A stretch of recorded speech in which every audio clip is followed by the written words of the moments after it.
Man labai malonu pristatyti medicinos daktarą Gediminą Mečėjų, kuris dirba Vinco Grybo gatvės diagnostikos ir gydymo centre. Gerbiamas daktarė, mes esame toje patalpoje, kur jums tenka operuoti, suteikti, daryti įvairiausias procedūras, tikrinti moteris su įvairiausiomis ligomis. Ir turbūt tikrai reikėtų į kažką atkreipti dėmesį. Na, tai yra iš tikrųjų labai svarbu, reikia suvokti, kad didžioji dalis ligų, ypatingai moteriškų ligų, ginekologinių ligų, pačiai pradžioje neturi jokių simptomų. Moteris jaučiasi gerai. Jinai įsivaizduoja, kad jinai yra graži, mylima, gerai jaučiasi. Ir natūralu, kad šiuo atveju ginekologas neįeina jos režimą dienos ir dienotvarkę. Ir jis skaito, kad pas ginekologą lankytis neverta. Iš tikrųjų labai daug ligų, ypatingai jeigu mes kalbam apie gimdos kaklelį, tai dažnai būna tos lygos, jų pradžia būna absoliučiai be jokio simptomo. Ir labai ilgą laiko tarpą mes, pati moteris nežymi jokių skundų, jokių problemų. Ir tik tai tada, kai atsiranda jau problemos, ar tai pakraujavimas, ar kažkokie kiti simptomai, dažnai jau būna pakankamai vėlu.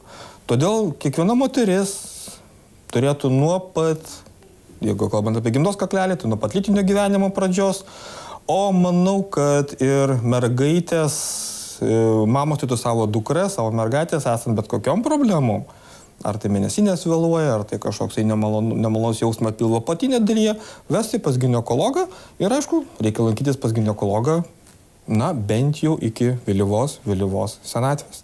Šiek tiek pakalbėjome apie jaunų moterų tokį pastovų kontaktą, bendravimą su akušeriu ginekologu, bet yra dar viena grupė moterų, kurios apie tarp 40-50 metų ir vėliau, kurios tikrai žymiai rečiau eina pas gydytoją ginekologą ir net atsiradus kažkokiems nelabai kažkokiems maloniems pojūčiams. Galvoju, gal praeis, gal būna turbūt jums irgi tokių atvejų, matot vos ne kasdien.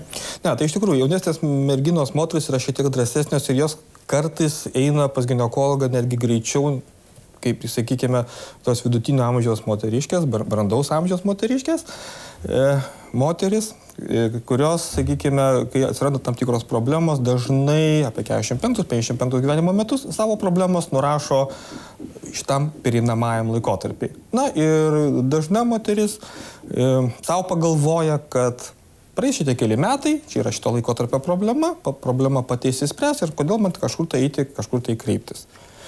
Ir tikrai dalis moterų, tada jau kai kreipiasi, matydama, kad ta problema neįsisprendžia, arba tiesiog šitą problemą ar kraujavimai, ar šlapimo nelaikymas, tai tiek trukdyti gyvenimui, kad jo nebeturi kur nedingti, kartais būna pakankamai vėlu ir sunku koreguoti, ir sunku gydyti. Be abejo, ir mes, daktarė, turbūt operacijos visi mes prisibijome ir jeigu jūs pasakote, kad reikalinga chirurginė intervencija, be abejo, moteris, o Jėzau.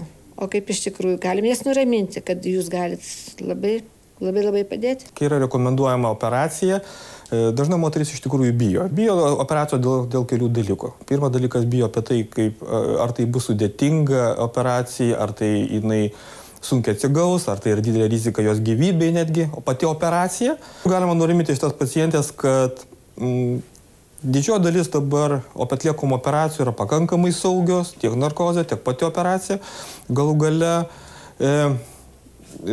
naujos technologijos leido padaryti tai, kad mes galime išoperuoti, atlikti veiksmus, chirurginius veiksmus ant to organo taikinio ir stengtis nepažeisti jokių kitų papildomų organų. Tai yra pirmas dalykas. Tai yra laparoskopija, tai yra per tam tikras mažas skylutes pilve, tai yra histeroskopija, kai operuojame per makštį, tada viso jokio pjūvio nėra. Taip pat yra operacijos, kurios atliekamos tik per makštį, kai pilvas lieka sveikas. Tai mes operuojam ten, kur yra problema. Na ir aišku, dar operacijos sėkmė ir operavimo metodas priklauso labai nuo ir patologijos dydžio arba patologijos užleistumo. Aišku, kuo patologija yra labiau užleista, kuo dariniai pilvo ertmė yra didesni, tuo mes chirurgai, operuojantis gydytojai, esame labiau apriboti šitos didelės patologijos. Aišku, stengiamės netgi tokiais atvejais atlikti kaip galima labiau tausojančios operacijos, tačiau tada gaunasi šiek tiek daugiau papildomų technikinių problemų. Natūralu, daugiau galima tikėtis ir komplikacijų, ir problemų po operacijos. Natūralu, jeigu moteris apsilanko dažnai lankosi, reguliariai lankosi, bent jau kartą metuose pas akušerį ginekologą, tai mes galime patologiją atrasti pačioj pradžioj ir taip tokiu atveju galima kaip labai gerai pagelbėti pacientį su minimalia invazija ir minimaliu įsikišimu į moters organizmą.